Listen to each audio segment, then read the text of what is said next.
على سید الانبیاء والمرسلین اما بعد اعوذ باللہ من الشیطان الرجیم بسم اللہ الرحمن الرحیم قال اللہ تبارک و تعالی فی شان حبیبہ الکریم ان اللہ وملائکتہ یصلون علی النبی یا ایہا الذین آمنوا صلوا علیہ وسلموا تسلیما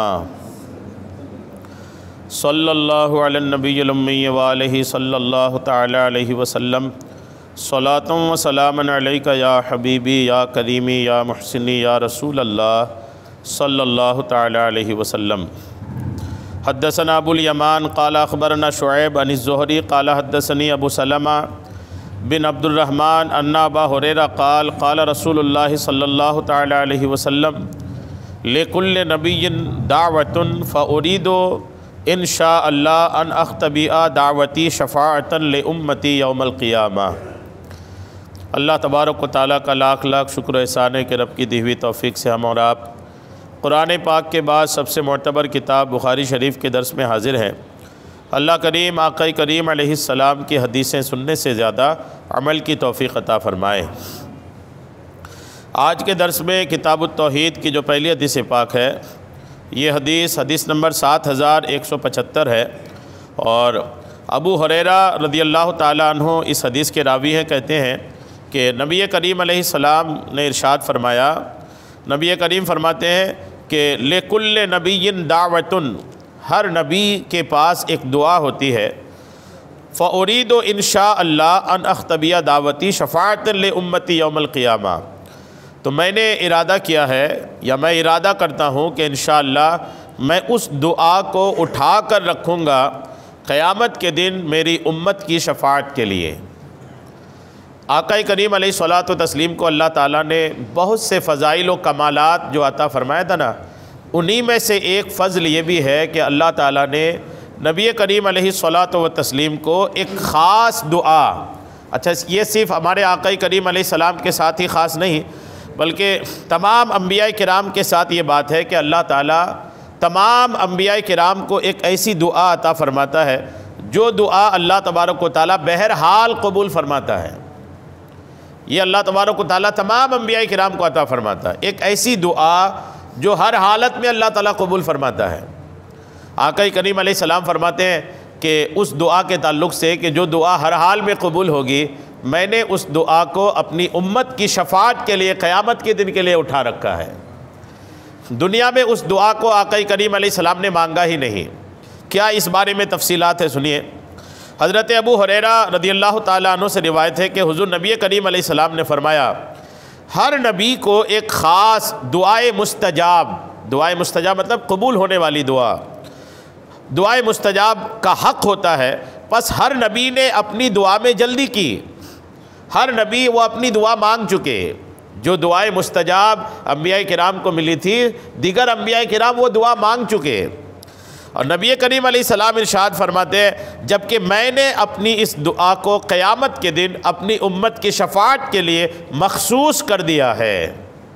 الحمدللہ، یہ آقا کا بہت بڑا احسان ہے کہ رب کریم کے رحمت سے آقا کریم علیہ السلام نے اس دعا کو اپنی حیات ظاہری میں مانگا ہی نہیں، اور آقا فرماتے وہ انشاءاللہ میری امت کے ہر اس فرد کو پہنچنے والی ہے جو اس حالت میں فوت ہوا کہ اللہ کے ساتھ کسی کو شریک نہ کرتا ہو۔ اللہ کے ساتھ کسی کو شریک اگر نہیں کرتا ہے، ایسا مسلمان قیامت کے دن آخری دم حضور کی شفاعت ضرور پائے گا۔ یہ حضور نے فرمایا میری دعا کا وہ حصہ ہر وہ مسلمان پائے گا جو مسلمان اللہ کے ساتھ کسی کو شریک نہیں کرتا تھا۔ تو اگر شرک نہیں کیا، بھلے کتنا بڑا گنہگار کیوں نہ ہو جائے، گناہوں کی وجہ سے جہنم میں کیوں نہ جا چکا ہو، لیکن ایک وقت ایسا آئے گا کہ حضور کی اس دعا سے حصہ پائے گا اور جہنم سے نکال کر اسے جنت میں داخل کیا جائے گا۔ حضرت عبادہ ابن صامت سے روایت ہے کہ ایک رات صحابہ نے سفر میں کہیں پر پڑاؤ ڈالنے کے دوران نبی کریم علیہ السلام کو اپنے درمیان نہیں پایا۔ سفر میں کہیں رکے تھے اور دوران قیام یوں ہوا کہ رات کو اچانک آقا کریم غائب، آقا نظر نہیں آئے۔ صحابہ کا معمول یہ تھا کہ جب وہ کہیں پر رکتے تھے نا تو حضور کو اپنے درمیان کر لیتے تھے اور چاروں طرف سے صحابہ ہوتے تھے۔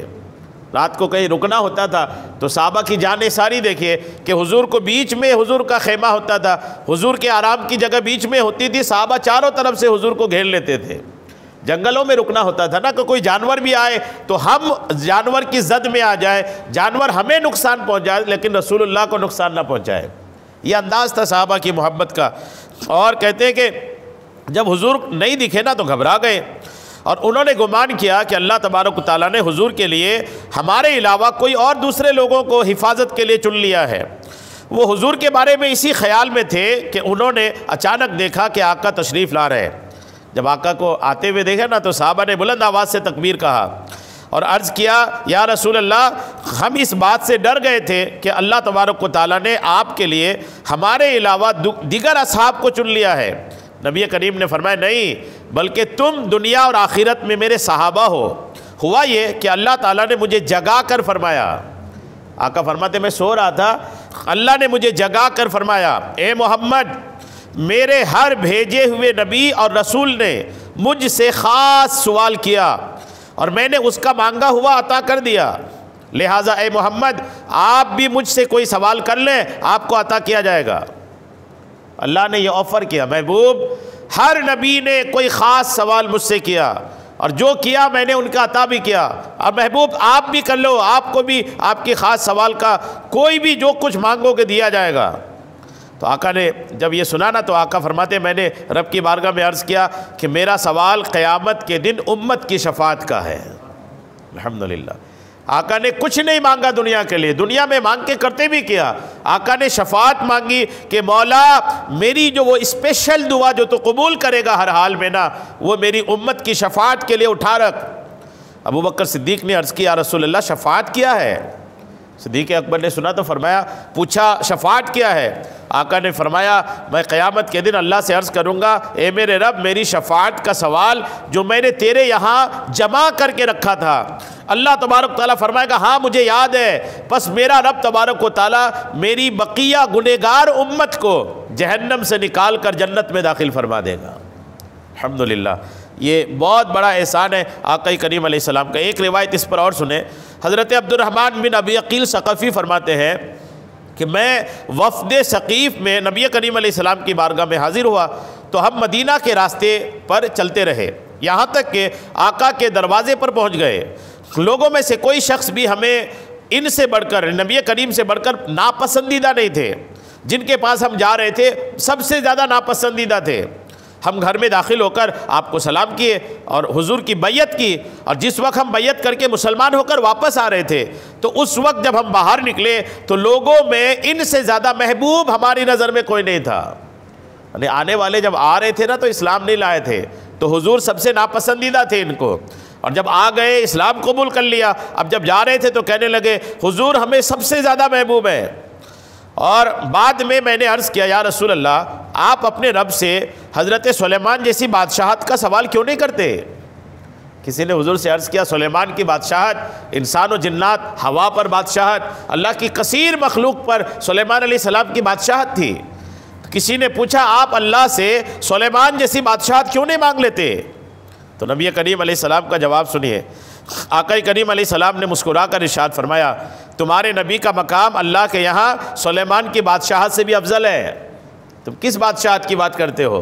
تمہارے نبی کا مقام اس سے بھی افضل ہے، اور اللہ نے ہر نبی کو ایک خاص دعا کے ساتھ دنیا میں بھیجا تو ان میں سے کسی نے اس کے ذریعے دعا مانگی جو اسے دے دی گئی، اور ان میں سے کسی نے اپنی امت کے خلاف اس کے ساتھ دعا کی تو انہیں اس کے سبب ہلاک کر دیا گیا، امت تباہ ہو گئی۔ بے شک اللہ نے مجھے خاص دعا عطا کی تو میں نے اس کو اپنے رب کے یہاں قیامت کے دن امت کی شفاعت کے لیے مخصوص کر دیا ہے۔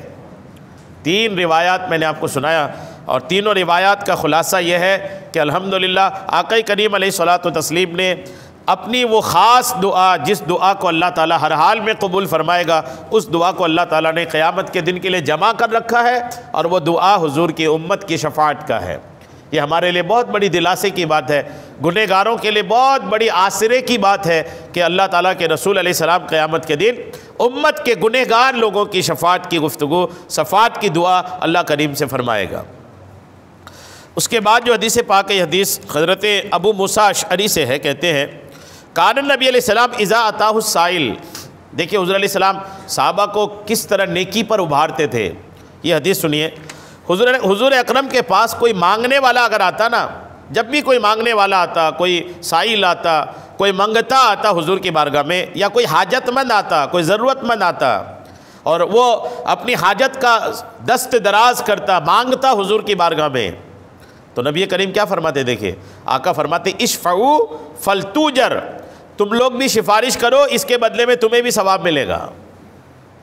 کیا سمجھے؟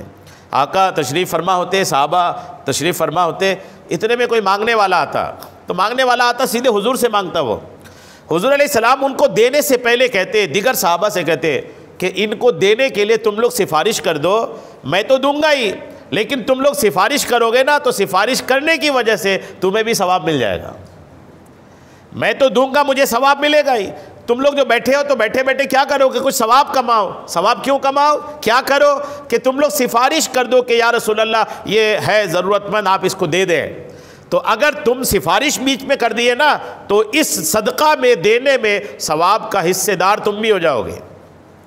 غور کریں، ہم لوگ فضول گھنٹوں بیٹھ جاتے ہیں، لیکن خیال نہیں ہوتا کہ گھنٹوں سے بیٹھے ہیں، کوئی ثواب کا، اس گھنٹوں میں بیٹھ کر کوئی نیکی نہیں ہوئی، کوئی ثواب کا کام نہیں ہوا گھنٹوں کی محفل میں، لیکن ہم لوگوں کو احساس نہیں ہوتا۔ یہ گھنٹوں بیٹھ جاتے لوگ، بیٹھکوں میں، دوستوں میں، یہاں وہاں گھنٹوں گزر جاتا ہے، اور جب آپ اس محفل کو ریکور کریں، دیکھیں نا کہ دیکھیں کہ ہم جب بیٹھے تھے تب سے لے کر اب تک کیا کیے ہم نے، تو پتہ چلا ایک نیکی کا کام نہیں کیے، اور غیبت، چغلی، گناہوں والی بات، یہ سب اور ہوتا رہتا ہے۔ جبکہ نبی کریم علیہ السلام کی عادت تھی، دیکھیں صحابہ بیٹھے ہیں، جبکہ صحابہ کا حضور کی بارگاہ میں بیٹھے رہنا ہی ثواب تھا، حضور کے چہرے کو دیکھنا ثواب تھا، نبی کی بارگاہ میں تشریف فرمائے، حضور کے فرامین سن رہے ہیں، یہ کم تھا، پھر بھی آقا فرماتے سفارش کرو تاکہ تمہیں ثواب میں حصہ مل جائے۔ یہ پیغام ہے ہم سب کے لیے کہ کہیں پر بھی ہونا تو ثواب کا کام کرتے رہنے کی کوشش کرنی چاہیے۔ ثواب کی اہمیت ہے نا، دنیا میں جس طرح دولت کی اہمیت ہے، آخرت میں ثواب کی اہمیت ہوگی۔ دنیا میں کام کس سے بنتا ہے؟ پیسے سے بنتا ہے عموماً، پیسے سے کیا نہیں ہو جاتا؟ پیسے سے کیا نہیں ہو جاتا دنیا میں، تو یہی کہا جاتا اور ہو بھی رہا ہے۔ آدمی پیسے سے حکومت خرید لیتا، ملک خرید لیتا، حکومتیں پلٹا دیتا، کیا کیا نہیں ہوتا پیسے سے۔ دنیا میں پیسے سے ہر کام بندہ کرتے چلا جاتا ہے، لیکن آخرت میں پیسے نہیں چلے گا، بلکہ آخرت میں ثواب چلے گا، آخرت میں نیکی چلے گی، آخرت میں کام ثواب کی وجہ سے بنے گا۔ دنیا میں کام پیسے کی وجہ سے بنتا ہے، تو آدمی پیسہ حاصل کرنے کے لیے کیا نہیں کرتا؟ دن رات تگ و دو کرتا ہے، کوششیں کرتا ہے کہ پیسہ مل جائے، دولت آ جائے، مالداری آ جائے، چونکہ اسی سے ہی کام بننا ہے۔ ٹھیک ہے، دنیا میں اس کے حصول کے لیے پیسہ کمانا منع بھی نہیں ہے، لیکن ہم صرف دنیا کے لیے تھوڑی ہے، ہمارے پاس تو آخرت کا ایک بہت بڑا معاملہ ہے، آخرت کی بہت بڑی زندگی ہے جس کا سامنا ہمیں کرنا ہے، اور آخرت میں ہمارے پیسے نہیں چلیں گے، بلکہ آخرت میں ہماری جو نیکی ہوگی نا وہ چلے گی۔ اور بات اصل عجب یہ ہے کہ وہ نیکی جو آخرت میں چلے گی نا، اس کی کمائی آخرت میں نہیں ہوگی، اس کی کمائی یہاں کر کے جانا ہے۔ دنیا میں پیسہ چلتا ہے، کمانا یہیں پر ہے، آخرت میں نیکی چلے گی، کمائی نیکی کی آخرت میں نہیں، کمانا یہاں ہے، خرچ وہاں کرنا ہے۔ اب جب بات یہ ہے تو اب غور کریں کتنی نیکی کی حاجت ہے۔ قیامت کے دن ایک ایک نیکی کے لوگ ترسیں گے، لوگ اپنوں کے پاس، رشتہ داروں کے پاس گھوم گھوم کر کے درخواست کریں گے، روئیں گے کہ ایک نیکی دے دیجئے، ایک نیکی دے دیجئے۔ لوگ ترسیں گے اپنوں کے پاس، لوگ ایک نیکی کے لیے وہاں ترسیں گے، اور یہاں موقع ہے ہزاروں نیکی جمع کرنے کا، لیکن ہم لوگ غفلت کی چادر تان کر سو رہے ہیں۔ ایسا نہ کریں، بلکہ اپنی زندگی کے وقتوں کو ثواب جمع کرنے کے لیے جمع کریں۔ اور ثواب جمع کرنا اتنا آسان ہے کہ آپ اپنا خود کا بھی کام کریں گے نا تو ثواب آپ کو ملتا رہے گا، بس یہ کہ وہ علم کی ضرورت ہے۔ علماء نے ایک بہت بڑا سبجیکٹ بیان کیا ہے نیت کے بارے میں، علم النیات ایک بہت بڑا سبجیکٹ ہے اسلام میں، نیت کے بارے میں اس میں بتایا جاتا ہے۔ نیت اتنی زبردست چیز ہے کہ آپ اپنی دنیاوی کام کو بھی نیت کے ذریعے ثواب کمانے کا بنا سکتے ہیں۔ دنیاوی کام ہے، آپ اپنے روز مرہ کے کام کر رہے ہیں، ایسے آپ کو ثواب نہیں مل رہا ہے، لیکن کاموں کی نیت اگر آپ سیکھ لیں گے نا تو دنیاوی کام میں بھی آپ کے لیے ثواب کا حصہ ہو جائے گا۔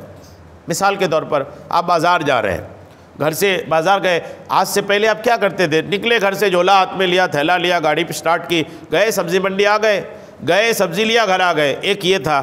اب اگر آپ نے یہ کیا، گھر سے نکلے آپ نے تھیلا لی، گاڑی سٹارٹ کی، دل میں نیت کیا راستے بھر میں کوئی مسلمان ملے گا تو اسے سلام کروں گا، کوئی پریشان حال ملے گا تو اس کی مدد کروں گا، یہ نیت ایک دو کر لی، آدمی گھر سے نکلا۔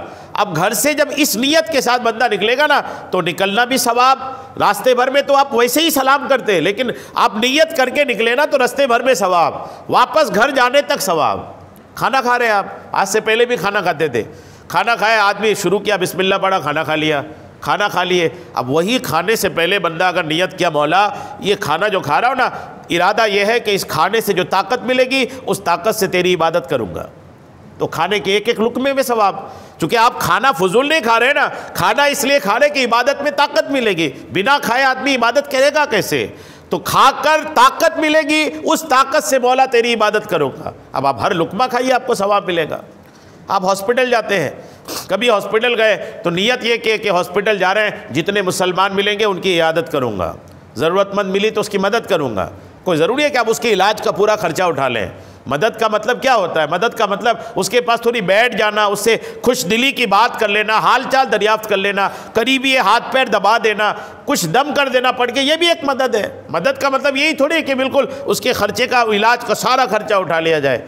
ہلکی پھلکی مدد بھی مدد ہے۔ ہاسپٹل گئے، ارادہ یہ کر لیا، نیت یہ کر لیا کہ جاؤں گا مسلمان مریضوں کی جو عیادت کروں گا، ان سے حال چال دریافت کروں گا، کتنا ثواب ہے۔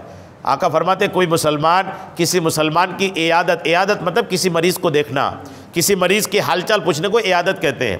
اگر کسی مسلمان کی عیادت کے لیے گئے تو آقا فرماتے جانے سے لے کر عیادت کر کے آنے تک وہ بندہ جنت کی باغ میں ٹہلتا رہتا ہے۔ مطلب ثواب کتنا ہے نا، ثواب ہمارے زندگی کے روز کے کام میں ہے۔ آپ صبح اٹھتے ہیں، اپنی دکان کے لیے نکلتے ہیں، اپنے کام دھندے کے لیے نکلتے ہیں، نیت کر لیں مولا میں جا رہا ہوں، تو نے جو ذمہ داری دیا ہے میرے گھر والوں کی، میرے بیوی بچوں کی، وہ ذمہ داری اور ان کے حقوق ادا کرنے کے لیے، اور جو سماج قوم رشتہ دار میں غریب مسلمان ہیں ان کو دینا بھی تو ہے، تو کماؤں گا نہیں تو دوں گا کیسے؟ بس ان کو دینا بھی ہے، اور اپنے گھر والوں کی ذمہ داری جو تو نے میرے اوپر دیا ہے اس کو پورا کرنے کے لیے، کمانے کے لیے نکل رہا ہوں۔ یقین کریں آپ کمانے کے لیے نکلیں گے لیکن آپ کی کمائی پر اللہ تعالیٰ آپ کو ثواب دیتا رہے گا۔ یہ کچھ مثال دیا میں نے، ورنہ نیتوں کا ایک پورا سبجیکٹ ہے۔ علماء نے موٹی موٹی کتابیں لکھا ہے نیتوں پر کہ آدمی اپنی زندگی کے کاموں میں کب کیا نیت کر کے نکلے تو ثواب ملے گا۔ تو ثواب جو ہے نا، نبی کریم علیہ السلام کی زندگی کا ایک بہت بڑا کانسیپٹ تھا، اس کو اختیار کرنا چاہیے اور ثواب والے کام میں جو ہے نا لگے رہنا چاہیے۔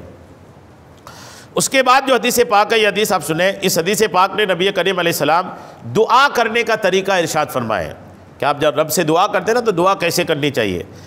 حدیث پاک دیکھیں، ابو ہریرہ سے روایت ہے کہ نبی کریم علیہ السلام نے فرمایا لا یقل احدکم اللہم اغفر لی ان شئت ارحمنی ان شئت ارزقنی ان شئت ولیعظم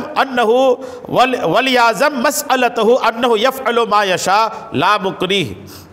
آقا فرماتے ہیں جب دعا کرو اللہ سے نا تو دعا میں یہ نہ کہو کہ مولا تو چاہے تو مجھے دے دے، تو چاہے تو مجھ پر رحم فرما، تو چاہے تو مجھے روزی دے، یہ نہیں، بلکہ جب دعا مانگے نا تو عزم کا اظہار کرے، مولا دے۔ دعا میں تو چاہے تو دے دے، تو چاہے تو مجھ پر رحم فرما، تو چاہے تو مجھ پر کرم فرما، نہیں، یہ اللہ تعالیٰ سے دعا مانگنے کا یہ طریقہ نہ ہو۔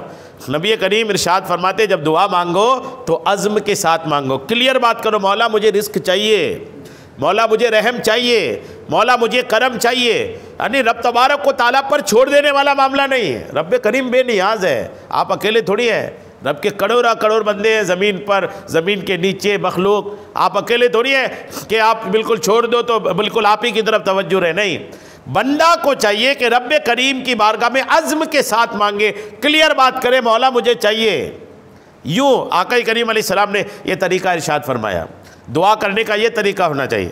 اور جب آپ دعا کرنے کا یہ ہو تو میں وہ پچھلی بات بھی اس پہ جوڑ دیتا ہوں کہ اللہ سے جو چیز مانگے نا اس تعلق سے جو اللہ کا نام ہے اس نام کو پہلے لے، اس کے بعد اللہ سے مانگے۔ جیسے روزی مانگ رہے ہیں، مولا تو رزاق ہے مجھے روزی عطا فرما۔ اللہ سے اولاد مانگ رہے ہیں، اللہ تو خالق ہے مجھے اولاد عطا فرما۔ اللہ سے رشتہ مانگ رہے ہیں، مولا کریم تو نے جوڑی پیدا کیا دنیا میں ہر چیز کا، مجھے میری جوڑی نصیب فرما۔ یعنی جو بھی اللہ تعالیٰ سے مانگنا ہے اس تعلق سے پہلے اللہ کی تعریف بیان کریں، اللہ کا نام ذکر کریں، اس کے بعد پھر اللہ سے وہ چیز مانگے تو الحمدللہ اللہ تعالیٰ عطا فرماتا ہے۔ یہ دعا کا ایک طریقہ ہے۔ اور اس کے بعد ایک حدیث پاک یہ سنیں، اور اس حدیث پاک میں آپ دیکھیں گے کہ نبی کریم علیہ السلام کے قول، حضور کی حدیث، حضور کے فرمان کی اہمیت کتنی زیادہ ہے۔ یہ حدیث پاک حضرت سیدنا عبداللہ ابن عمر سے ہے، قال حاضر النبی علیہ السلام اہل الطائف فلم یفتح، نبی کریم علیہ السلام طائف میں حاضر ہوئے، طائف پر آقا کی فوج نے، مسلمانوں نے، مجاہدین نے حملہ کیا، فلم یفتح، تو وہ فتح نہیں ہوا۔ طائف پر جب اسلامی فوج نے حملہ کیا نا، طائف یہ علاقہ ہے عرب شریف میں، طائف میں جب حملہ کیا اسلامی فوج نے تو کہا جاتا ہے کہ 18 دن لگ گئے، فتح نہیں ہوا، 18 دن لگ گئے۔ اصل میں طائف کا جو علاقہ ہے وہ اونچائی میں ہے، ان کا قلعہ بھی اونچائی میں ہے۔ مسلمانوں کی فوج نے گھیر لیا تھا پورے طائف کو، چاروں طرف سے گھیر تو لیا، چاروں طرف سے گھیر لیا، 18 دن تک گھیر کے رکھے، لیکن کوئی نتیجہ نہیں نکل رہا تھا۔ نتیجہ نہیں نکلنے کی وجہ یہ تھی کہ مسلمانوں کی فوج نیچے تھی اور پورے جو لوگ طائف کے تھے وہ اوپر حصے میں تھے۔ یہاں سے کچھ پھینکنا، تیر پھینکنا یا مارنا یہ مشکل تھا، اور اوپر سے کچھ بھی گرانا آسان تھا۔ یہ 18 دن ہو گئے، اور جب 18 دن ہو گئے نا کوئی نتیجہ نہیں نکلا، تو 18 دن کے بعد اچانک ایک دن آقا نے ارشاد فرمایا، آقا نے فرمایا انا قافلون انشاءاللہ، آقا نے فرمایا کل ہم لوگ یہاں سے انشاءاللہ چلے جائیں گے۔ 18 دن ہو گئے، کل یہاں سے ہم لوگ کوچ کر جائیں گے، واپس مدینہ چلے جائیں گے۔ جب آقا نے یہ فرمایا نا تو جو مسلمان صحابہ حضور کے پاس تھے انہوں نے کہا فقال المسلمون نقفل ولم تفتح، یا رسول اللہ ہم یہاں سے چلے جائیں گے اور ابھی ہمیں فتح بھی نہیں ملی، بنا فتح کے خالی ہاتھ چلے جائیں گے کیا؟ جب صحابہ نے ایسا کہا نا تو حضور نے فرمایا فقدو علی القتال، حضور نے فرمایا ٹھیک ہے پھر تو کل صبح لڑائی شروع کر دینا۔ اور جب صبح ہوئی، لڑائی شروع ہوئی تو بہت سارے مسلمان زخمی ہو گئے، بہت سارے مسلمان کیا ہو گئے؟ زخمی ہو گئے۔ اب جب زخمی ہو گئے نا پھر وہ دن گزرا، آخری پہر میں حضور نے پھر فرمایا فقال النبی علیہ السلام انا قافلون غدا انشاءاللہ، حضور نے پھر فرمایا انشاءاللہ کل ہم لوگ یہاں سے چلے جائیں گے۔ تو اب جب صحابہ نے سنا نا دوسرے دن فَكَأَنَّ ذَلِكَ أَعْجَبَهُمْ، تو اب صحابہ نے اس قول کو پسند کیا کہ ٹھیک ہے یہاں سے چلے جائیں گے، اب کچھ نہیں بولو، چونکہ آقا کی بات کے خلاف جاتے ہیں تو زخمی ہونا پڑتا ہے۔ آقا نے کل فرمایا تھا چلے جائیں گے، اگر چلے جاتے تو یہ زخمی نہیں ہوتے، اب کل ہی چلے جاتے تو سب راحت سکون کے ساتھ چلے جاتے۔ ہم نے کہا کہ فتح کر کے جائیں گے تو حضور نے فرمایا ٹھیک ہے کل صبح لڑنا، لڑائی ہوئی، زخمی ہوئے، حضور کی بات پہ عمل ہوتا تو یہ زخمی نہ ہوتے، صحیح سلامت چلے جاتے۔ دوسرے دن جب حضور نے پھر فرمایا کہ کل چلے جائیں گے تو صحابہ نے اس بات کو پسند کیا، اور جب صحابہ نے پسند کیا نا فتبسم رسول اللہ، تو رسول اللہ صحابہ کے اس عمل سے مسکرائے، آقا مسکرائے کہ اب ان کو سمجھ میں آئی کہ میں نے جو کل کہا تھا کہ ہم کل چلے جائیں گے تو کل تو یہ سمجھے نہیں، اب یہ سمجھ میں آیا کہ میری بات کی اہمیت کتنی ہوتی ہے کہ میں جو کہہ دوں راحت اور سکون اس پر ہے کہ عمل اس پر کیا جائے۔ جی ہاں، اور یہ ہر بات میں ہے، کوئی ایک بات میں نہیں، صرف صحابہ کے ساتھ نہیں، مسلمانوں کی کامیابی کی ذمہ داری رسول اللہ کے فرامین پر عمل کرنے پر ہے۔ یہ مسلمان کب سمجھیں گے اللہ جانے۔ حق یہی ہے کہ مسلمان اگر عزت، شہرت، جو کچھ بھی چاہتا ہے دنیا اور آخرت میں، یہ ملے گا رسول اللہ کی تعلیمات پر عمل کرنے سے، یہ ملے گا دین پر چلنے سے، یہ ملے گا سنتوں پر عمل کرنے سے۔ مسلمان اس سے الگ ہو کر کے پانے کی کوشش کرتا ہے، اس سے الگ ہو کر مسلمانوں کے پاس کچھ نہیں ہے، یقین مانے۔ اگر رسول اللہ کے خلاف چل کر بندے چاہتے کہ ہمیں کچھ مل جائے، ہرگز نہیں، رسول اللہ کے طریقے پر چل کر ہی ملے گا جو ملے گا، چاہے انفرادی طور پر ہو چاہے اجتماعی طور پر ہو۔ مسلمان تنہا بھی کچھ چاہتا ہے تو اسے بھی رسول اللہ کے طریقے پر چلنا پڑے گا۔ مسلم جماعت کچھ چاہتی ہے تو جماعت کو بھی تب ملے گی جبکہ وہ رسول اللہ کے قول پر چلے گی۔ رسول اللہ کے خلاف چل کر کے نہ کسی بندے کو کچھ ملنا ہے اور نہ ہی سماج کو کچھ ملنا ہے۔ یہ بات مسلمانوں کو اچھی نہیں لگتی، یا یہ باتوں پہ عمل نہیں کرنا ہے، اور پھر شکایت کرتے ہیں کہ وہ یہ ہو گیا، وہ یہ ہو گیا، وہاں ذلت ہے، وہاں رسوائی ہے، وہاں مسلمانوں کے ایسا، وہاں مسلمانوں کا ایسا۔ تو مسلمانوں نے یہ حالات اپنے ہاتھ دھر کے بنائے ہیں۔ جی ہاں، آپ یقین کریں کہ مسلمانوں نے یہ حالات اپنا ہاتھ دھر کے بنائے ہیں، ہاتھ دھر کے بنائے، اپنی کوشش اپنی حرکتوں کی وجہ سے بنائے ہیں۔ اگر سدھار کر لیے تو الحمدللہ برکتیں حاصل ہوگی۔ درود پاک پڑھیں، اللہم صلی علی سیدنا شفیعنا حبیبنا مولانا محمد بارک وسلم، صلاۃ و سلام علیکہ یا حبیبی یا کریمی یا محسنی یا رسول اللہ صلی اللہ تعالی علیہ وسلم۔ اس کے بعد جو حدیث پاک ہے، اس حدیث پاک کو آپ نے سیدنا ابو سعید خدری سے یہ حدیث راوی ہیں، کہتے ہیں قال النبی علیہ السلام یقول اللہ یا آدم فیقول لبیک و سعدیک۔ قیامت کا جب دن ہوگا نا، محشر کی بھیڑ ہوگی، سارے محشر کی بھیڑ میں اللہ تعالیٰ فرمائے گا اے آدم، آدم کہے گا لبیک و سعدیک، مولا میں حاضر ہوں۔ فینادی بصوت ان اللہ یامرک ان تخرج من ذریتک باسا الی النار۔ اللہ کی طرف سے کوئی آواز دے گا، کہے گا اے آدم، اللہ تعالیٰ آپ کو حکم دیتا ہے کہ آپ اپنی اولاد میں سے جہنمیوں کو الگ کر لو۔ شروعات میں میدان محشر میں سب لوگ ساتھ میں ہوں گے، کیا کفار کیا مشرکین، سارے لوگ ساتھ میں ہوں گے، اکٹھی ایک ہی مجمع میں ایک ہی بھیڑ میں ہوں گے، اور لوگ ایک دوسرے کو دیکھیں گے بھی، سمجھیں گے، پہچانیں گے بھی، کفار بھی ہوں گے، اہل ایمان بھی ہوں گے، سارے لوگ وہاں پر شروعات میں ساتھ میں ہی ہوں گے۔ اور ایک وقت ایسا آئے گا کہ اللہ تعالیٰ حضرت سیدنا آدم علیہ السلام کو فرمائے گا آدم، ان سب میں سے جو جہنمی ہیں ان کو الگ کر دو، یعنی جنتی الگ ہو جائیں، جہنمی الگ ہو جائیں۔ تو جب جنتیوں کو جہنمی سے الگ کرنے کو کہا جائے گا نا، تو آدم علیہ السلام کیا پوچھیں گے، کتنے کو کتنے سے الگ کرنا ہے؟ سنیے حدیث پاک۔ امام بخاری نے حضرت ابو سعید خدری سے روایت کیا ہے کہ نبی کریم علیہ السلام روایت کرتے ہیں کہ نبی کریم نے فرمایا، اللہ تعالیٰ فرمائے گا اے آدم، آدم علیہ السلام کہیں گے لبیک و سعدیک، اور تمام خیر تیرے دونوں ہاتھوں میں ہے۔ پس اللہ تعالیٰ فرمائے گا دوزخ کی ایک جماعت کو نکالو، دوزخ کی جماعت الگ کرو۔ حضرت آدم عرض کریں گے دوزخ کی ایک جماعت کتنی ہے، کتنے لوگوں کو الگ کروں مولا، کوئی عدد کوئی گنتی؟ تو اللہ تعالیٰ فرمائے گا ہر 1000 میں سے 999 دوزخی ہیں۔ کتنے ہیں؟ ہر 1000 میں سے ایک جنتی، 999 جہنمی۔ اللہ فرمائے گا 1000 میں سے 999 کو جہنم کے لیے الگ کر لو۔ بس یہ وقت ہوگا جب بچے خوف سے بوڑھے ہو جائیں گے۔ جب یہ اعلان ہوگا نا، شروعات میں تو سب لوگ رہیں گے ایسے ہی، لیکن جب یہ اعلان ہوگا کہ 1000 میں 999 جہنم کے لیے نکال دو، تو محشر میں قیامت کی بھیڑ میں ایک عجیب بے چینی ہوگی، خوف ہوگا، ڈر ہوگا۔ اتنی بڑی تعداد، 1000 میں 999 جہنم میں، ایک جنت میں، تو کتابوں میں کہ جو بچے ہوں گے نا وہ بڈھے ہو جائیں گے اس ڈر سے۔ اور بس وہ وقت ہوگا جب بچے ڈر سے بوڑھے ہو جائیں گے، حاملہ کا حمل ساقط ہو جائے گا، اور تم کو لوگ مدہوش نظر آئیں گے، لوگ ایسا بے ہوش جیسا ہونے لگیں گے۔ حالانکہ وہ مدہوش نہیں ہوں گے، لیکن اللہ کا عذاب بہت سخت ہے۔ بے ہوشی طاری نہیں ہوگی، لیکن بے ہوش آدمی جیسا ہو جائیں گے اللہ کے عذاب کی سختی کی وجہ سے۔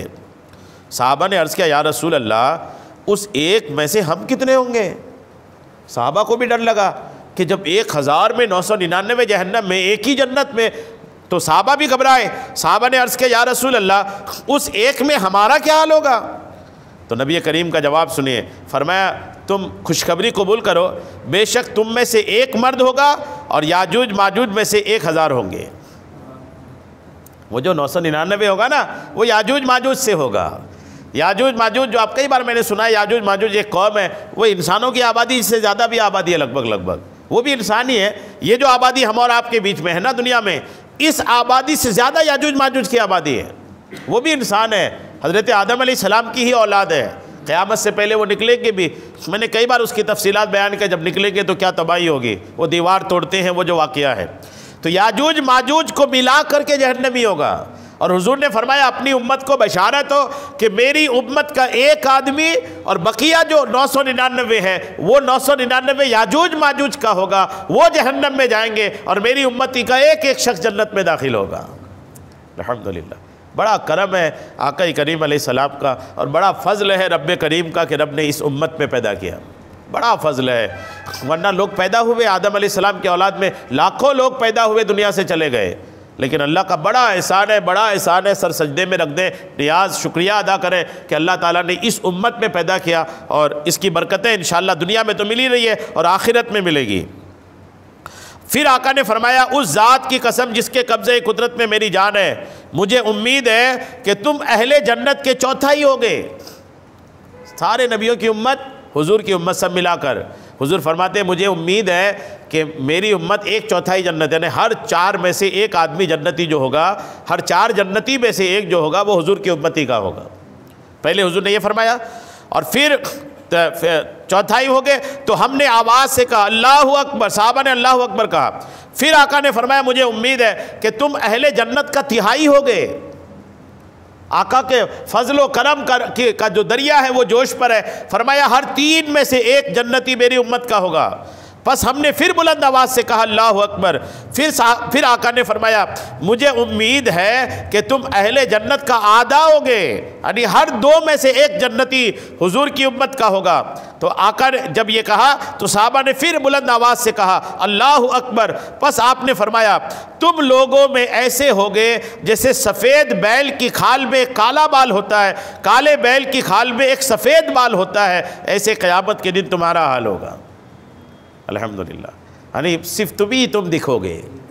آقا نے کویا کہ یہ فرمانا چاہا کہ میری امت ہی دکھے گی قیامت کے دن، تعداد بھی بہت بڑی ہوگی، اور جنت میں بھی تعداد، چونکہ اب دیگر نبیوں کے سارے نبیوں کی امتی جنتی ہو جائے وہ ایک طرف، اور حضور کی امتی ایک طرف، تو سارے نبی تقسیم کر کے جنتی میں سے 2 میں سے 1 سارے نبیوں میں سے کسی کے ہوں گے، اور 1 الحمدللہ حضور کی امتی کا جنتی ہوگا۔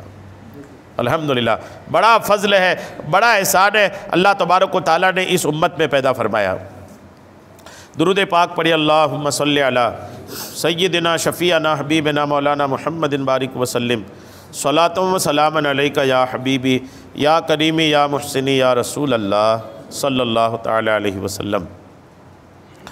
اس کے بعد جو حدیث پاک ہے، یہ حدیث پاک سنیں، سیدہ عائشہ صدیقہ نے سیدہ خدیجۃ الکبریٰ کے بارے میں ایک بڑی پیاری بات کہی ہے۔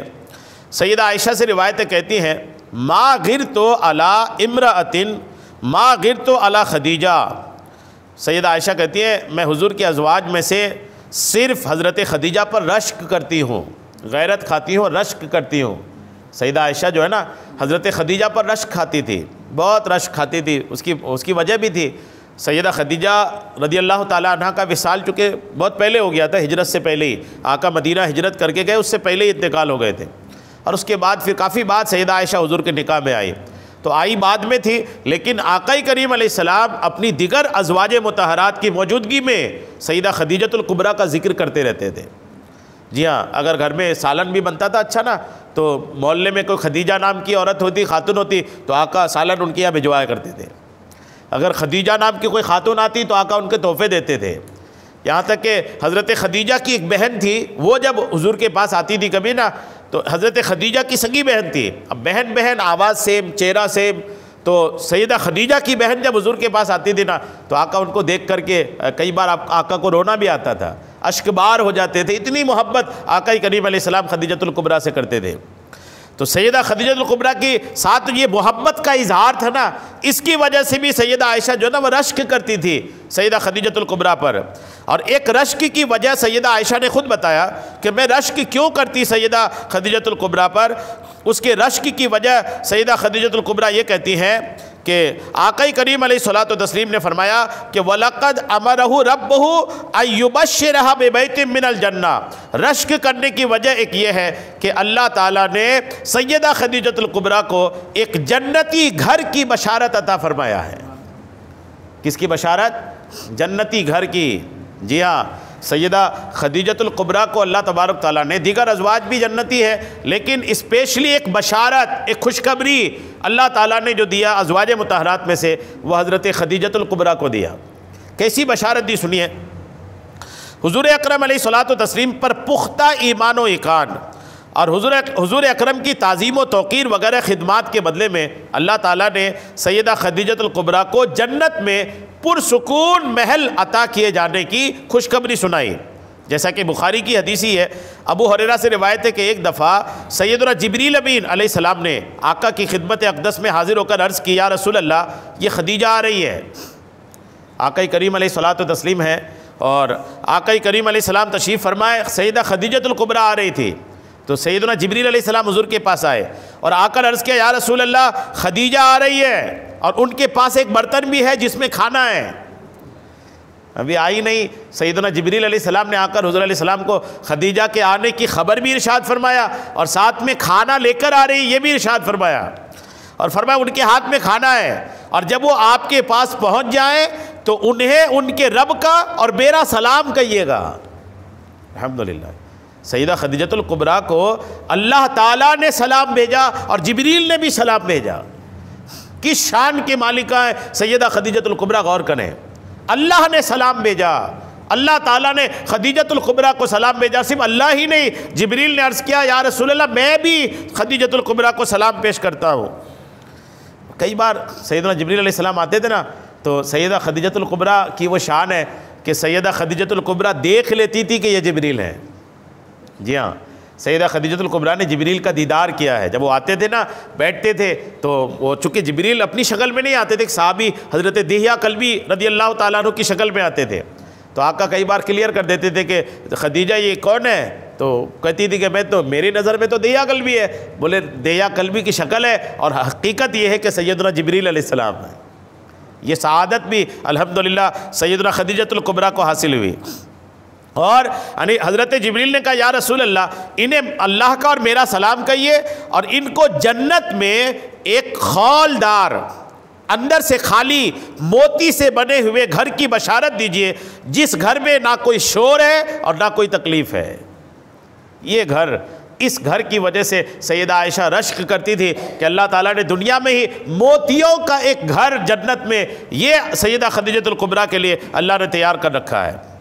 اچھا, حضرت خدیجہ کو جب سلام ملا نا, غور کریں, جب رب کا سلام پہنچا ہوگا خدیجۃ الکبریٰ کو, تو سیدہ خدیجہ بھی خدیجہ تھی, الحمدللہ خاتون تھی, عرب کی بڑے بڑے رئیس خاندان کے لوگ جو ہے نا تجارت میں ان سے پیچھے تھی. رب نے زبردست دماغ خدیجۃ الکبریٰ کو عطا فرمایا تھا. عرب کے بڑے تاجر تھی آپ, بڑی تجارت کرتی تھی, بڑی مال و دولت آپ کے پاس الحمدللہ. تو خدیجۃ الکبریٰ پر جب سلام آیا, جواب کیسے دی سنیے. حضرت خدیجہ رضی اللہ تعالیٰ عنہ نے سلام کا جواب دیتے ہوئے کہا ان اللہ هو السلام وعلی جبریل السلام علیک السلام ورحمۃ اللہ وبرکاتہ. یہ سلام دیا. جب کیا مطلب اس کا؟ اللہ کے سلام کا کیا کہا سیدہ خدیجہ نے؟ اللہ کے سلام کے بارے میں کہا اللہ عز و جل خود سلام ہے. اللہ کے ناموں میں ایک نام سلام ہے نا, ارے کوئی اللہ کو سلام نہیں کر سکتا. اللہ کے سلام کا جواب وعلیکم السلام نہیں ہے. کیوں نہیں ہے؟ اس لیے نہیں کہ سلام جو ہے, بندے جو ایک دوسرے کو سلام کرتے ہیں وہ دعا ہے. یہ دعا ہے. جیسے آپ کسی کو کہتے ہیں السلام علیکم, تو مطلب اللہ آپ پر سلامتی نازل کرے, دعا ہے. تو ہم اللہ کے لیے دعا تھوڑی کریں گے, وہ رب ہے, رب سے دعا ہوتی ہے, رب کے لیے دعا نہیں ہوتی ہے. تو سیدہ خدیجہ بھی الحمدللہ علم والی, جواب کیا دیا کہ ان اللہ هو السلام, اللہ تو سلام ہے, اللہ خود سلام ہے. ارے اللہ کے ناموں میں ایک نام سلام ہے. وعلی جبریل السلام, اور جبریل پر سلام ہو. جبریل کے لیے وعلیکم السلام ہی کہا, چونکہ جبریل بھی ایک مخلوق ہے, انہیں بھی دعا کی حاجت ہے, تو جبریل کو وعلیکم السلام کہا. اور وہاں پر حضور کو تھوڑی خاموش رکھتے, اللہ تعالیٰ نے ایسی توفیق دی کہ حضرت خدیجہ نے یہ بھی کہا وعلیک السلام ورحمۃ اللہ وبرکاتہ, اور میرے شوہر آپ پر بھی سلام, اللہ کی رحمت اور اس کی برکتیں ہو. الحمدللہ. یہ بھی ایک بات ہوتی ہے, جواب کس کو دینا تھا؟ اللہ کے سلام اور جبریل علیہ السلام کے سلام کا نا. وہاں پر سیدہ خدیجہ نے اپنے شوہر, اپنے محبوب کو الگ نہیں رکھا کہ میرا محبوب یہاں الگ نہ ہو جائے. اللہ کے بارے میں کہا اللہ سلام ہے, جبریل کو سلام کا جواب دیا, اور حضور پر بھی سلام پیش کیا. چھوڑے, بھولے نہیں اس وقت آقا کریم علیہ الصلوۃ والتسلیم کو. الحمدللہ. درود پاک پڑھی. اللہم صلی علی سیدنا شفیعنا حبیبنا مولانا محمد بارک وسلم. صلاۃ و سلام علیک یا حبیبی یا کریمی یا محسنی یا رسول اللہ صلی اللہ تعالی علیہ وسلم. آج کل کچھ لوگ ایسے نکلنے لگے ہیں, یہ اولیاء کرام کا انکار کرنے لگے ہیں کہ ولی کچھ نہیں ہوتا, اللہ تبارک تعالیٰ کے نیک بندوں کا کوئی وجود نہیں ہوتا. سنیے حدیث پاک آپ, یہ بخاری ہے, اور بخاری کی حدیث نمبر 7185 ہے. حدیث کیا ہے دیکھیے. حدثنا اسحاق قال حدثنا عبد الصمد قال حدثنا عبد الرحمن هو ابن عبد الله بن دینار عن ابیہ عن ابی صالح عن ابی ہریرہ قال قال رسول اللہ ان اللہ اذا احب عبدا نادى جبریل ان اللہ قد احب فلانا فاحبه. ابو ہریرہ کہتے ہیں کہ نبی کریم علیہ السلام نے فرمایا کہ اللہ تعالیٰ جب کسی بندے سے محبت کرتا ہے تو جبریل کو پکار کر کہتا, جبریل میں فلاں بندے سے محبت کرتا ہوں, تم بھی اس سے محبت کرو. پہلا اسٹیپ خدا محبت کیا، جبریل کو کہا جبریل تم بھی محبت کرو، اور جب جبریل سنتا ہے نا فَيُحِبُّهُ جبریل، تو جبریل بھی ان سے محبت کرتے ہیں، اور جبریل پھر اکیلے نہیں رہتے، پھر جبریل کیا کرتے ثُمَّ يُنَادِي جبریل فِي السَّمَاءِ، جبریل علیہ السلام پورے آسمان میں اعلان کرتے ہیں کہ ان اللہ قد احب فلانا، کہ اللہ تعالیٰ فلاں بندے سے محبت کرتا ہے، فَأَحِبُّوهُ، اے آسمان کے فرشتوں سب کے سب اس بندے سے محبت کرو، فَيُحِبُّهُ أَهْلُ السَّمَاءِ، تو سارے آسمان والے اس بندے سے محبت کرتے ہیں، وَيُوزَعُ لَهُ الْقُبُولُ فِي أَهْلِ الْأَرْضِ، اور جب سارے آسمان کے فرشتے سیدنا جبریل علیہ السلام اور اللہ تعالیٰ اس بندے سے محبت کرتے ہیں، تو پھر اس بندے کی قبولیت، اس بندے کی مقبولیت اللہ تعالیٰ زمین والوں کے دلوں میں عطا فرماتا ہے۔ اب یہ حدیث سنیں، اس کے بعد بھی لوگ بولیں کہ کوئی ولی نہیں ہوتا، یہ اولیاء کرام کی شان ہے کہ اللہ تعالیٰ کسی بندے سے محبت کرتا ہے تو پہلے خود محبت کا مطلب کیا، ولایت جس کو دیتا ہے اللہ تعالیٰ، جب کسی کو محبوب بناتا ہے، اسی کو تو ولی بولتے ہیں نا، اللہ کے اولیاء کرام اللہ کے محبوب بندے، جب اللہ کسی کو ولی بناتا ہے محبت کرتا ہے، خود محبت کیا، جبریل کو محبت کرنے کا حکم دیا، جبریل نے سارے آسمان کے فرشتوں میں، اور اسی بخاری میں دوسری جگہ یہ حدیث پاک ہے تو اس میں یہ بھی کہا گیا ہے کہ آسمان کے فرشتوں کے بعد جبریل زمین کے فرشتوں کو بھی کہتے ہیں کہ زمین میں جتنے فرشتے ہیں تم سب بھی فلاں بندے سے محبت کرو۔ اور آخری بات کیا اس حدیث پاک میں کہ زمین والوں کے دلوں میں اس بندے کی مقبولیت ڈال دی جاتی ہے۔ اللہ والے کیوں اتنے مقبول ہوتے ہیں؟ غوث پاک کے ہاں ہم سب میں سے اتنے لوگ بیٹھے ہیں نا، تو اتنے لوگوں بیٹھے، یہ قسمت ہے کہ حاجی صاحب حاضری دیے ہیں، ورنہ لاکھوں میں کوئی نہیں ہوتا جو غوث پاک کے یہاں حاضری ہوتے ہیں، لاکھوں مسلمان جمع کر دیے نا۔ وہ آج کل ٹور کا معاملہ ہوا تو لوگ آتے جاتے کچھ حد تک، لاکھوں میں اکا دکا، لیکن ان کے دلوں میں غوث پاک کی محبت کیسے اتنی زیادہ ہے؟ غریب نواز کی محبت اتنی کیوں ہے؟ بابا تاج الدین کی محبت کیوں ہے؟ اولیاء کرام کی محبت جو دلوں میں ہے یہ اللہ تعالیٰ ڈالتا ہے، یہ بخاری کی حدیث ہے۔ اب جس کے سینے میں اولیاء کرام کی محبت نہیں ہے نا، تو وہ سمجھ جائے کہ اللہ تعالیٰ نہ ان کے سینے کی فکر رب کو ہے، اور نہ وہ بندہ رب تبارک و تعالیٰ کی رحمت کے سائے میں ہے۔ اگر اولیاء کرام کی محبت آپ کے سینے میں ہے تو آپ خوش نصیب ہیں کہ اللہ تعالیٰ نے فرشتوں کے ساتھ آپ کو کھڑا کر رکھا ہے، کہ پہلے اولیاء کرام کی محبت جبریل کو دیا، فرشتوں کو دیا، پھر وہ مقبولیت زمین والوں کے دل میں دیا۔ تو کیا سارے زمین والے اولیاء کرام سے محبت کرتے ہیں؟ نہیں، کچھ لوگ ایسے ہیں جو ان کی محبت کے انکاری ہیں، ان کی محبت سے کہتے نہیں کوئی اولیاء کرام نہیں ہوتے، تو یہ ان کے سینے خالی ہیں، بڑے بدنصیب اور محروم لوگ ہیں، یہ بالکل نالائق قسم کے لوگ ہیں کہ ان کے سینے میں رب نے اپنے اولیاء کرام کی محبت نہیں ڈالا۔ اللہ کا شکر ادا کیجئے، شکرانے کا سجدہ کریں کہ اللہ تعالیٰ نے ایسا دل عطا فرمایا جس دل میں اللہ تعالیٰ کے تمام اولیاء کرام کی محبت الحمدللہ ہے۔ اگر ہم لوگ کا تو حال یہ اہل سنت والجماعت کا تو یہ حال ہے کہ جو مزاروں میں اولیاء کرام ہیں تو وہ تو ہے ہی ہے، ان کی اولاد میں سے بھی کوئی ہمیں مل جاتا ہے نا تو ہم ان کی بھی تعظیم کرتے ہیں کہ ان کے سینے میں ان کے رگوں میں ان کا خون دوڑ رہا ہے، یہ ان کے خاندان میں سے ہے۔ اب یہ ان کے خاندان کے بعد یہ ولی ہیں کہ نہیں معلوم، کیونکہ ولایت ایک پردے کی چیز ہے، اللہ جس کو عطا فرما دیتا ہے۔ لیکن ہمارے یہاں معاملہ اہل سنت میں یہ ہے کہ وہ اولیاء کرام سے بھی محبت کرتے ہیں، ان کے خاندان سے بھی محبت کرتے ہیں، ان کے شہر سے بھی محبت کرتے ہیں، اور ان کے مزار پاک سے بھی محبت کرتے ہیں۔ ارے یہ محبت خدا ڈالتا ہے، کوئی خود سے نہیں آتی۔ یہ بخاری کی حدیث کہہ رہی کہ اللہ تعالیٰ لوگوں کے دلوں میں وہ محبت ڈالتا ہے، الحمدللہ۔ تو اولیاء کرام کا کوئی انکاری مل جائے، آپ کو لگے کہ یار کوئی یہ بولتا ہے کہ کوئی ولی نہیں ہوتا یا کوئی عظمت والے بندے نہیں ہوتے، تو آپ سمجھ جائیے کہ یہ بندہ جو ہے نا اللہ کی بارگاہ سے دھتکارا ہوا ہے، رب نے ان کو دھتکار دیا، اپنی بارگاہ سے بھگا دیا اس کو۔ اللہ کرم کرے، اللہ اولیاء کرام کی مزید محبت ہم سب کے سینے میں عطا فرمائے۔ یہ حدیث پاک دیکھیے اور دیکھیں کہ روزے کی کتنی اہمیت، رمضان کا مہینہ ہے، اس سلسلے میں ایک حدیث آئی، اس کو لے اور توجہ کے ساتھ سنیے، اور جتنے روزے رکھتے ہیں نا وہ فخر کریں کہ اللہ نے روزہ رکھنے کی توفیق دی۔ ابھی مجھے کسی نے بتایا کہ آج بھی اس وقت بھی لگ بھگ 60-65% ہی لوگ روزہ رکھ رہے ہیں۔ میں تو سمجھ رہا تھا کہ شاید 80-90% رکھ رہا ہوگا، لیکن چونکہ لوگوں کے بیچ زیادہ آنا جانا نہیں ہے، لوگ آتے جاتے جو ہیں تو اپنے پاس جو آتے ہیں وہ اچھے ہی لوگ ہوتے ہیں، عموماً روزے والے ہی ہوتے ہیں، لیکن کسی نے مجھے بتایا کہ ابھی بھی ایسے ہیں کہ 60-65% لوگ روزہ رکھ رہے ہیں۔ یہ تو بہت عجیب خبر مجھے ابھی 2-3 دن پہلے پتہ چلی، اگر ایسے ہی بات ہے تو واقعی میں بہت بری خبر ہے۔ 60-65% لوگ روزہ رکھیں اور 40% لوگ رمضان میں بھی کھاتے پیتے پھرے، تندرست آدمی۔ پچھلے دنوں ایک تندرست آدمی، میں کہیں سے آ رہا تھا، وہ راستے کنارے دن میں چائے پی رہا اور مجھے وہیں سے سلام کر رہا تھا۔ مجھے بھی بڑی حیرت ہوئی، میں روزہ رکھ کے آ رہا تھا اور روزے کی حالت ہے، رمضان کا مہینہ ہے، اور بندہ چائے پی رہا، وہ بھی کھڑے کھڑے پی رہا تھا، کھڑے کھڑے چائے پی رہا ہے اور سلام کر رہا ہے۔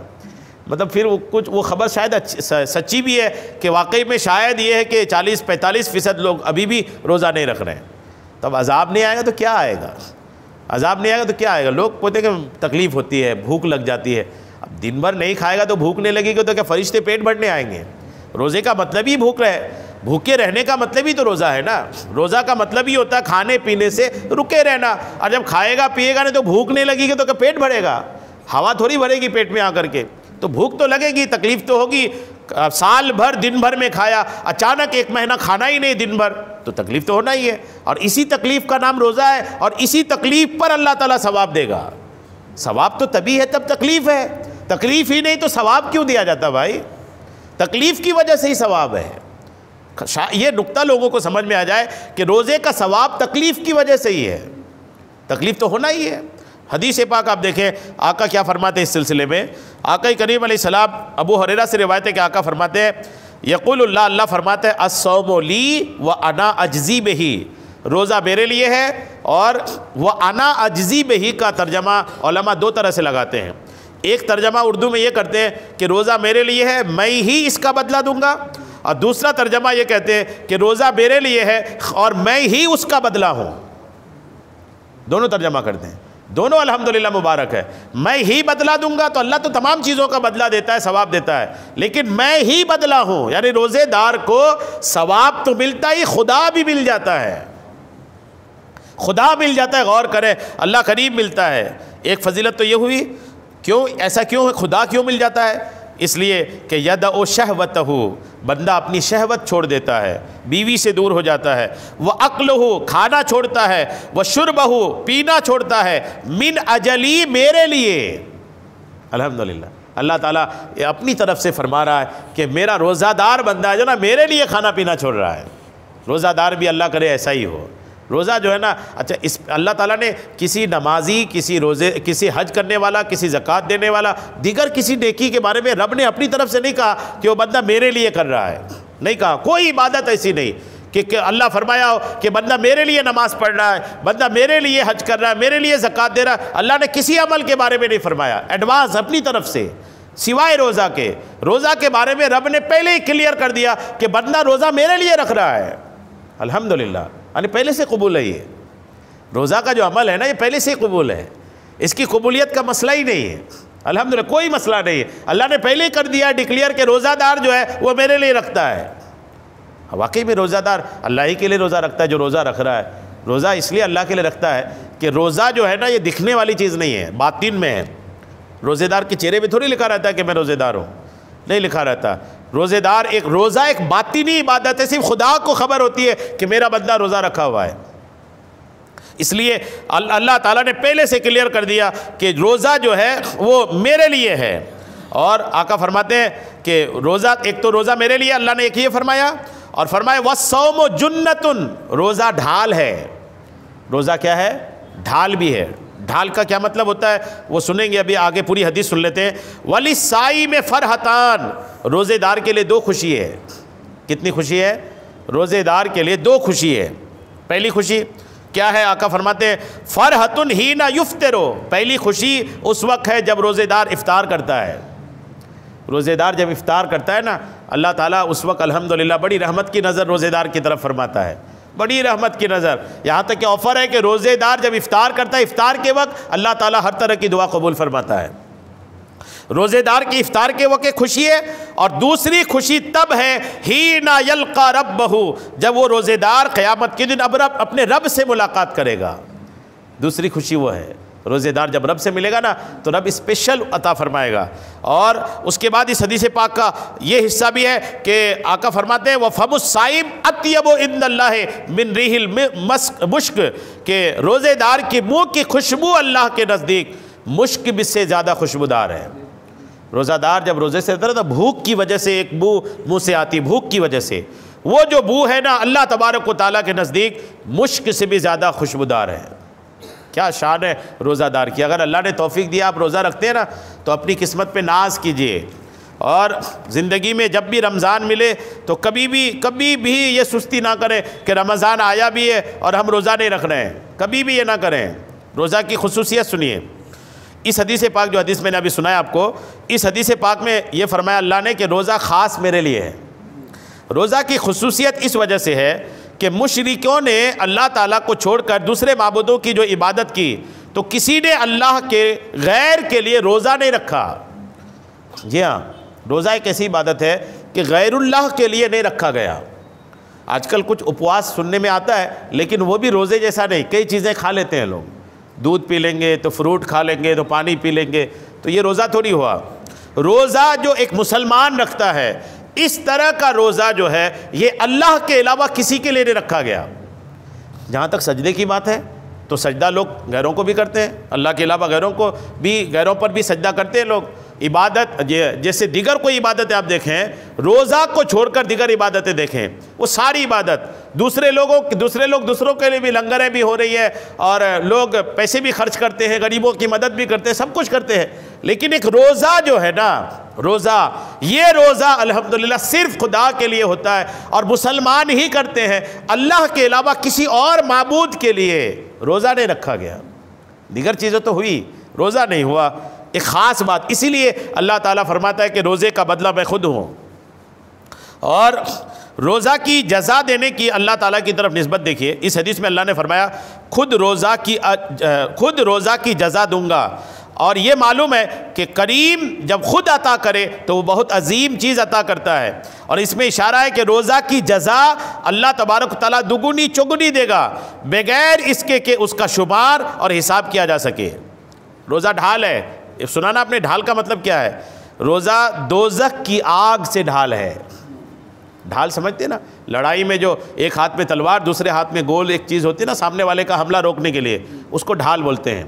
تو روزہ ڈھال ہے، یہ جنگ میں لوگ تلوار کا وار روکنے کے لیے استعمال کرتے ہیں۔ روزہ جو ڈھال ہے یہ روزے دار کو روکے گا کہاں جانے سے؟ جہنم میں جانے سے روکے گا، اور فرمایا کہ یہ دوزخ کی آگ سے محفوظ رہیں گے۔ یا دنیا میں روزہ نافرمانیوں کے لیے بھی ڈھال ہے، دنیا میں بھی ڈھال ہے روزہ۔ جیسے روزہ دار بہت سارے گناہوں سے روزہ کی وجہ سے بچ جاتا ہے، بہت سارے گناہوں سے روزہ کی وجہ سے انسان کا نفس کنٹرول میں رہتا ہے۔ اس لیے حضور اکرم نے ایک ارشاد فرمایا تھا کہ اگر کوئی نوجوان ہو اور شادی کسی وجہ سے نہیں کر پا رہا ہے تو حضور فرماتے اسے روزہ رکھنا چاہیے، کہ روزہ سے اس کا نفس قابو میں رہتا ہے، گناہ کی طرف نہیں بڑھتا۔ تو روزہ کئی گناہوں سے بچنے کا بھی ڈھال ہے، اور اس کی وجہ سے بندہ گناہوں سے بچتا ہے۔ اور اس حدیث کا ایک معنی یہ بھی ہے کہ جب انسان کے اوپر دوسروں کے حقوق ہوں، یہ سنیں آپ، اتنی بہت پیاری بات ہے، یہ میں اپنے انداز میں آپ کو بتا دیتا ہوں۔ دنیا میں جو ایک دوسرے کا حق دبا کر کے آخرت میں جائے گا، حق دبایا، کسی کا پیسہ دبایا، زمین دبایا، یا مارا پیٹا، کسی بھی طرح کا حق، تو قیامت کے دن بدلہ دلایا جائے گا۔ تو قیامت کے دن بدلہ کیسے؟ قرض کے بدلے میں قرض تو وہاں دینے سے رہے، تو وہاں بدلے میں نیکیاں دینی پڑیں گی۔ دنیا میں کسی کا پیسہ دبایا، کسی کی زمین دبائی، کسی کا حق دبایا، کسی کو مارا پیٹا، تو اس کے بدلے میں قیامت کے دن کیا دی جائے گی؟ ان کی نیکیاں دلا دی جائے گی۔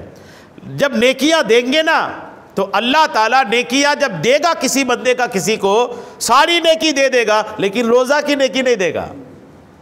ایک روزہ دار، مان لیجئے ایک روزہ دار کسی کی زمین دبا کر کے مر گیا، قیامت کے دن اس زمین کے بدلے میں نیکی تو اس کو دینا پڑے گا، تو روزہ کی نیکی رب نہیں دے گا، باقی نیکی لے جاؤ بولے گا۔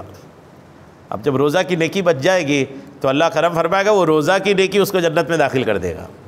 نیکی بچی تو ہوگی نا اس کے پاس، روزہ بچا ہے، باقی سارا کچھ چلا گیا، روزہ تو بچا ہے نا۔ اور روزے کے بارے میں آقا نے فرمایا خود اس کا بدلہ ہو، یا میں خود اس کا بدلہ دوں گا، اور جب رب دے گا قیامت کے دن روزے کا بدلہ، تو پھر جنت سے کم کیا ملے گا؟ جنت سے کم کچھ نہیں ملے گا انشاءاللہ۔ تو روزہ جو ہے نا یہ الحمدللہ اللہ کی بہت بڑی نعمت ہے، بہت بڑی نعمت ہے۔ یہ روزہ کی اہمیت کو سمجھیں، اس کی برکتیں حاصل کریں، اللہ خوب کرم فرمائے، اللہ خوب کرم فرمائے۔ رمضان کا مقدس مہینہ ہے، تشریف لایا ہے، اس کی اہمیت کو سمجھیے۔ آخری حدیث پاک بس سن لیجیے، چونکہ کچھ ہی دن کا تو درس بچا ہے اور یہ درس ختم بھی ہو رہا ہے، پھر جانے بخاری کا درس آپ کو کب ملا کب نہ ملا۔ اور یہ مجھے لگتا ہے کہ اب 26ویں روزے کو نا یہ پورا بھی ہو جائے گا، کچھ ہی پیج بس بچے ہیں۔ ایک حدیث پاک سن لیتے ہیں۔ یہ حدیث پاک حضرت ابو ہریرہ سے روایت ہے، ان رسول اللہ قال، حضور فرماتے ہیں یقول اللہ اذا اراد عبدی ایام لسیۃ فلا تکتبوا علیہ۔ اس سے جڑی ہوئی باتیں ہم لوگ پچھلے دن سنے بھی تھے، بس اس سے اس جگہ ملا لیجئے گا، اس کوٹ کر لیجئے اس کو، کہ نبی کریم فرماتے ہیں کہ اللہ نے فرمایا جب میرا بندہ کوئی نیکی کا ارادہ کرتا ہے، کوئی بھی نیکی کا ارادہ کرتا ہے، اذا اراد عبدی ایام لسیۃ، جب میرا کوئی بندہ کوئی برائی کا ارادہ کرتا ہے، گناہ کرنے کا، فلا تکتبوها علیہ، برائی کا ارادہ کرنے کی وجہ سے برائی لکھی نہیں جاتی۔ برائی لکھنے والے فرشتوں کو کہا جاتا ہے ابھی بس ارادہ ہوا ہے، مت لکھو، ابھی نہیں لکھتے، حتی یعملھا، یہاں تک کہ جب وہ برائی کر بیٹھتا ہے تو پھر کیا ہوتا ہے، لکھتے ہیں فرشتے، فَإِنْ عَمِلَھا فَاكْتُبُوهَا بِمِثْلِھَا، اگر وہ برائی کر لیا تو اتنی ہی لکھی جاتی ہے جتنی برائی اس نے کیا، وَإِنْ تَرَكَهَا مِنْ أَجَلِ فَاكْتَبُوهَا حَسَنَةً، اور اگر برائی کیا نہیں، ارادہ کیا اور برائی نہیں کیا، چھوڑ دیا، تو اللہ تعالیٰ ایک ثواب لکھنے کا حکم دیتا ہے کہ میری وجہ سے میرا بندہ گناہ کا ارادہ تو کیا لیکن گناہ نہیں کیا، تو ایک ثواب لکھ دو۔ یہ تو ہوا برائی کا۔ وَإِذَا أَرَادَ أَن يَعْمَلَ حَسَنَةً، اور بندہ جب کسی نیکی کے کرنے کا ارادہ کرتا ہے، فَلَمْ يَعْمَلَهَا فَاكْتُبُوهَا لَهُ حَسَنَةً، نیکی کا ارادہ کیا، نیکی کیا نہیں، پھر بھی اللہ تعالیٰ ایک نیکی لکھوا دیتا ہے۔ فرق سمجھے؟ برائی کا ارادہ کیا، برائی کا ارادہ کیا تو کچھ برائی لکھا نہیں گیا، اور جب برائی کیا تو جتنی کیا اتنی لکھا، اور اگر برائی کا ارادہ کر کے برائی نہیں کیا تو ایک ثواب لکھا گیا۔ کیوں ثواب؟ کہ میرا بندہ میری وجہ سے گناہ نہیں کیا۔ بات نیکی میں آئے، جب نیکی کا ارادہ کیا، نیکی نہیں کیا، تب بھی ایک نیکی کہ ارادہ تو کیا، اور جب نیکی کا ارادہ کر کر بندہ نیکی کر لیا تو اللہ تبارک و تعالیٰ کے رسول فرماتے ہیں کہ اللہ فرماتا ہے کہ اس بندے کو اس نیکی کی جو جزا، اس کا جو بدلہ ملتا ہے، ایک نیکی کی جزا اس کے عمل کے مطابق 10 گنا سے لے کر 700 گنا تک عطا فرماتا ہے۔ کم سے کم 10 گنا، کوئی ایک نیکی کرتا ہے نا تو کم سے کم اسے 10 گنا ثواب ملتا ہے، اور زیادہ سے زیادہ اس کو کتنا؟ 700 گنا۔ اور قرآن کی ایک آیت ہے کہ 700 گنا سے بھی کبھی کبھی بڑھ جاتا ہے، جی 700 گنا سے بھی بڑھ جاتا ہے۔ جیسا اس کا خلوص ہوگا، جیسی نیت اچھی ہوگی، ثواب ویسے بڑھتا چلا جائے گا۔ اس حدیث پاک میں اللہ کے بندوں کے اوپر اللہ کے فضل کا بیان ہے، کیونکہ اللہ تعالیٰ کے فرشتے بندہ کی برائی کو اس وقت تک نہیں لکھتے جب تک کہ وہ اس کی برائی کا ارتکاب نہیں کرتا۔ الحمدللہ۔ اچھا، جو شخص برائی کا ارادہ کرے پھر برائی کا ارتکاب نہ کرے، اللہ تعالیٰ الحمدللہ اس کے لیے بھی نیکیاں عطا فرماتا ہے۔ تو اللہ کی کتنی بڑی رحمت ہے۔ تو اللہ تو رحمت اور رحمت ہی بندوں کے لیے تیار کر رکھا ہے۔ بندہ بس ایسا خود کو بنا لے کہ وہ اللہ کی رحمت کو حاصل کرنے کا سبب بن جائے اور اللہ کی رحمت کا حقدار بن جائے۔ اللہ کریم ہم سب کو اپنی رحمت کا خوب حصہ عطا فرمائے، آمین، بجاہ النبی الامین صلی اللہ تعالی علیہ وسلم۔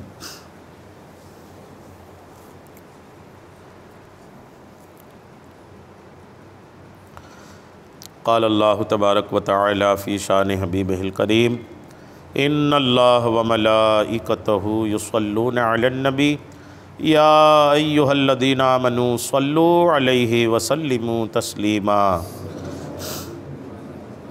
صلی اللہ علی النبی الامی وآلہ صلی اللہ تعالی علیہ وسلم، صلاۃ و سلام علیک یا رسول اللہ، سبحان ربک رب العزۃ عما یصفون، وسلام علی المرسلین والحمد للہ رب العالمین، حق لا الہ۔